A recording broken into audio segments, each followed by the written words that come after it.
For now, we go to Sean Spicer, the RNC Communications Director, who joins us with a preview of what's at stake.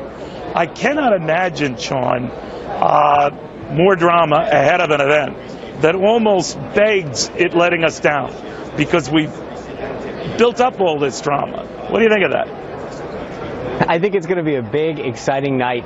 By a lot of accounts, this could be a historic audience that we see with over 100 million people tuning in. But the stakes are high, and I think that's a good thing. Donald Trump's going to be the agent of change tonight and show how Washington can operate differently, how things can operate better. And I think Hillary Clinton will do a good job of representing the establishment and the status quo. But we're going to see for the first time, the contrast that truly exists in this election tonight on the stage just a few feet from here. Now, normally we wouldn't pay too much attention of who's in that audience, 1,100 seats, a third of whom go to Clinton supporters, a third of whom go to Trump supporters, a third divvied out among the student volunteers and those who are participating in a lottery. But it began getting attention when Mark Cuban was invited by the Hillary campaign, and now Donald Trump has responded. But do you remember a time that who's in that audience has gotten this much press? No, but I think this campaign cycle has definitely been anything but conventional, and tonight continues to prove that this is not a conventional campaign or a conventional candidate. He is an agent of change, and I think it's everything about what we've seen over the last year, starting on that Fox stage in Cleveland in August, has shown that there's an opportunity to do things differently and not just abide by the status quo and the way things have always been. Sean, what are your thoughts on this role of a moderator, and whether, in this case, Lester Holt tonight, should interrupt and then correct either candidate if they have a factual error?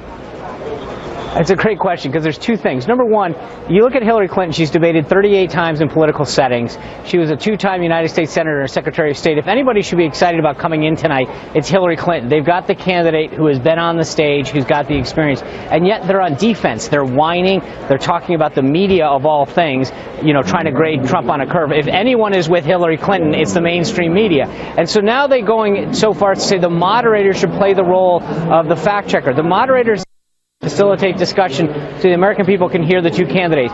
If Hillary Clinton wants to fact check Donald Trump or call out a number, that's her job as the other candidate. If Donald Trump wants to fact check her or talk about why she's misstating her record, that's his job. But this debate is about these two candidates. It's not about the moderators. We saw last cycle with Mitt Romney, Candy Crowley jumping falsely in the middle of a debate, trying to correct Mitt Romney. She was wrong.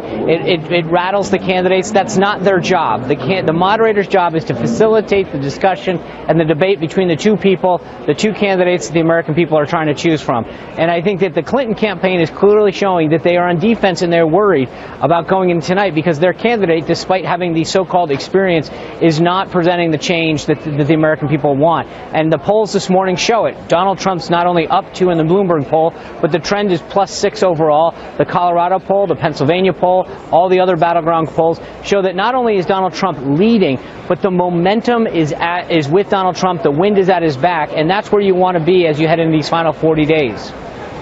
All right, so I'm going to put you as a maybe on whether moderators should intervene here. But let me get a sense. You mentioned these polls, Sean, and they do show a tightening race, particularly in these battleground states. The debates normally don't dramatically move the needle, although they have. In the case of Carter Reagan, that stands out as one in which they were even going in or close to it. Ronald Reagan came out of that with a 7-point lead and went on a few days later to win in a landslide. Do you think this one will have the same effect? Well, I think it has the potential, Neil, and that's important. I think that we could walk out tonight and it could be a complete push, but I think that there is the potential, and I'll tell you why. Hillary Clinton's been around in and out of Washington for 30 years. You know what you get with Hillary Clinton. You either are on board already or you're looking for someone else. I think Donald Trump has an opportunity tonight to show the American people that he is that agent of change, the alternative to Hillary Clinton. Right now, you've got a majority of Americans saying they know who Hillary Clinton is, they don't want her. So the potential for there to be a great opportunity tonight exists. The question is, will that occur? I don't know, but I think that more than any time in the past, there's a lot of people that are going to tune in tonight to see them for the first time together on the same stage and to actually physically see that contrast that people have been talking about. All right, look forward to it, Sean. RNC Communications Director Sean Spicer, thank you again. Thank you, sir.